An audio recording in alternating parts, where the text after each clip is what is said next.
Hi, everybody. Thanks for joining us today. I am Beth Gordon, and along with Abby Don, we are co-founders of the Chippewa Alumni Association.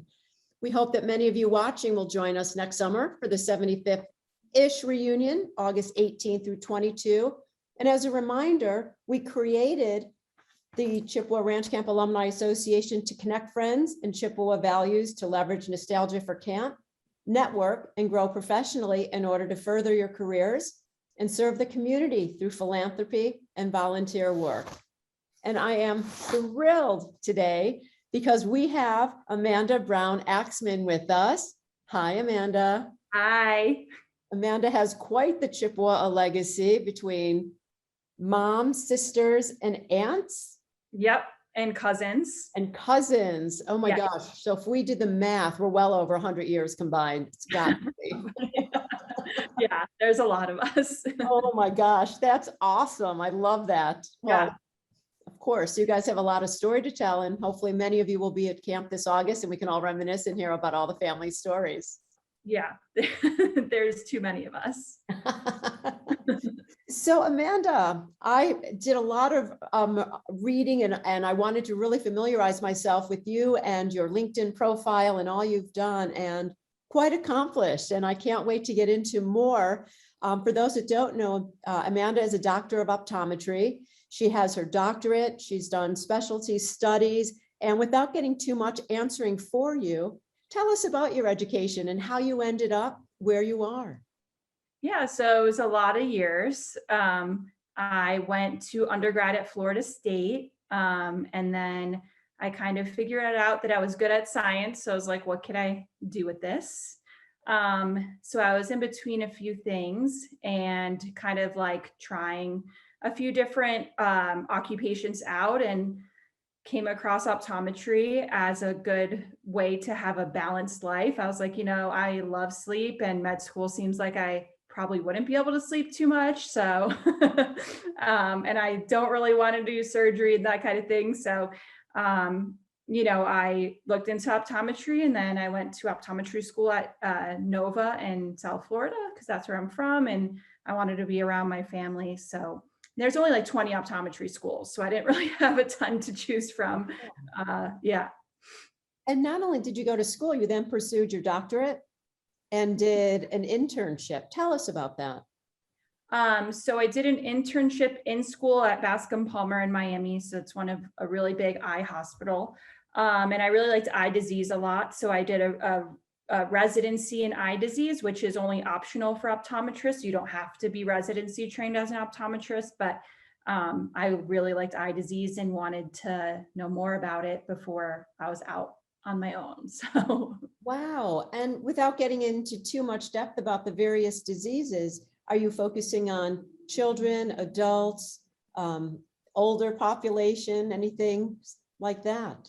So with disease, you're seeing more of a geriatric population. So when I started practicing, I was in Miami at a huge ophthalmology clinic, and I would see 50 patients a day, mostly geriatric older patients. And that's when I kind of realized that I didn't love it. I was like, I think I like seeing kids too.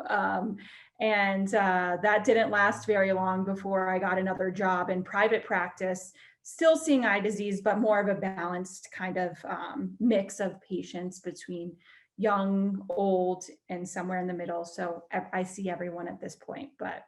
That's terrific. And, I want to learn more about that and get into sort of, for anybody watching that's interested in going into the same field as you and what you might recommend.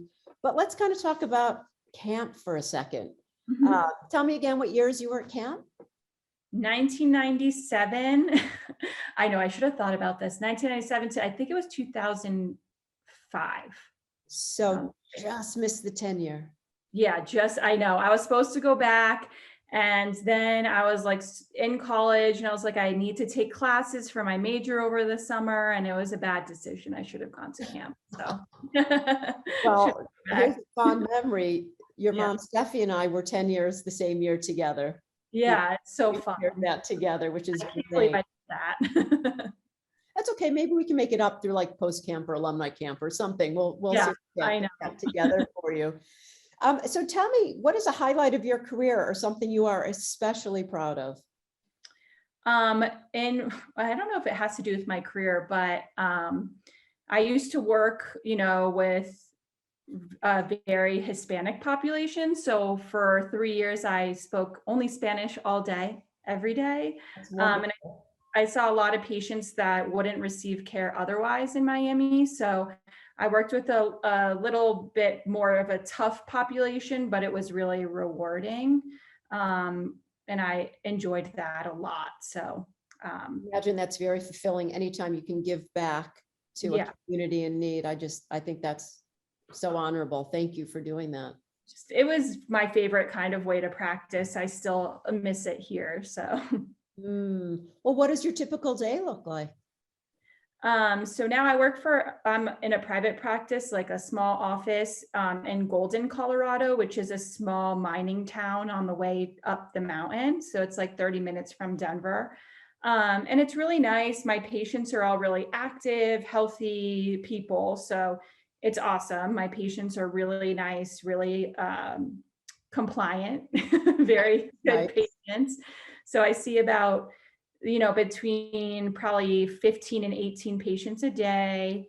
I'm there from, probably like 8 to 5. And my days look a little different now because I have a baby. So I run out of there every day and come home to him. So there's not much time to hang out anymore. But yeah, it's a pretty laid back day. It's nothing too bad.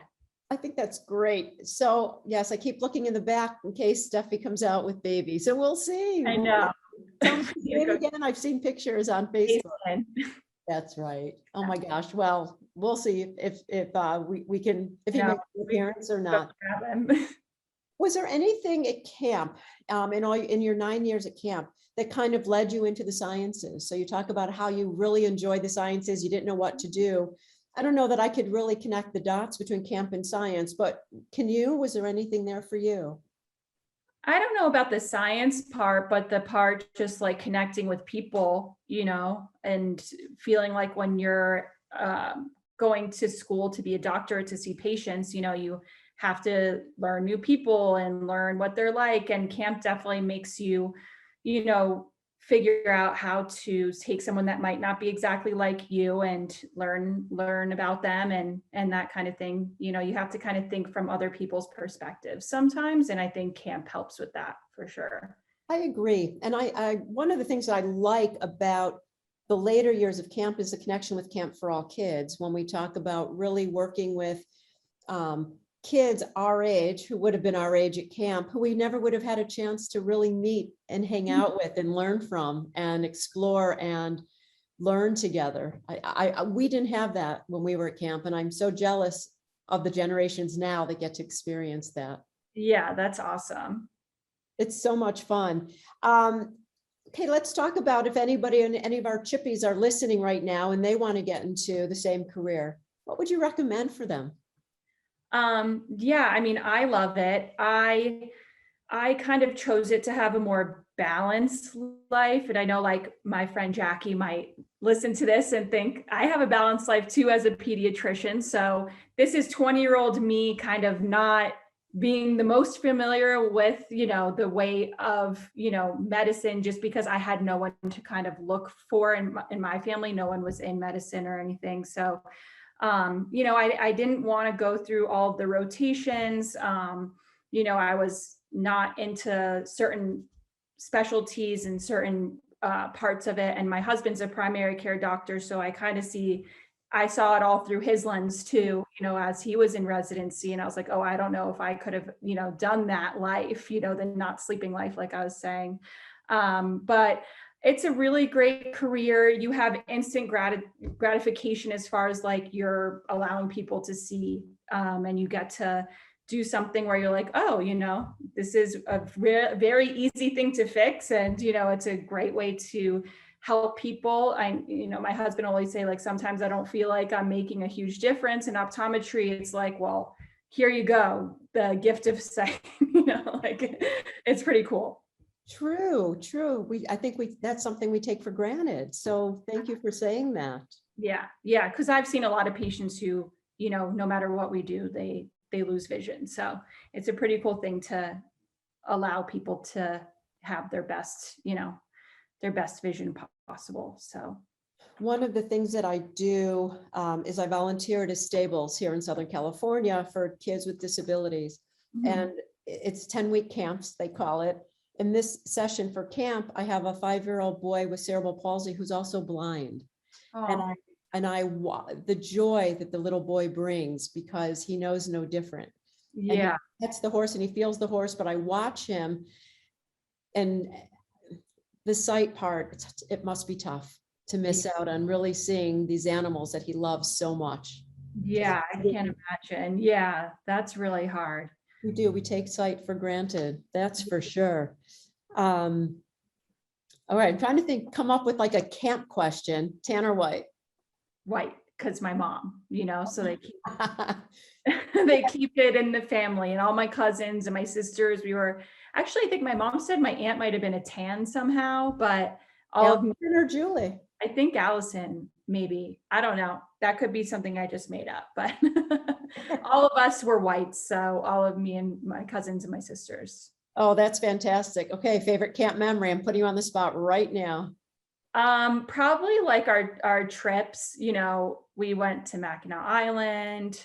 That was always fun. I mean, we had, it's funny that the first thing you think of too is maybe like one time we got in trouble, I know nothing of that. trouble are like always things that pop up into my head, in my head first, but there's so many. Yeah, I don't know what it's like to get in trouble. So yeah, I would say not at all. Well, Amanda, this has been great. I hope that we've been able to really open the door. And if there are any Chippies that want to get into your career field, I think that would be an awesome connection and networking right now. What's the best way for someone to reach you? Email or text message. I'm around. So what's your email address, if you don't mind saying it, and we can edit it out if you're uncomfortable. No, I'm good with it. It's Brown, like the color, BROWN.Amanda588@gmail.com. So fabulous. Amanda, so nice finally meeting you. I've been hearing about you and your sisters for like ever. It's so funny. I'm so glad we finally had the chance to meet. Yeah, and, me too. thank you for your time. Of course. Thank you.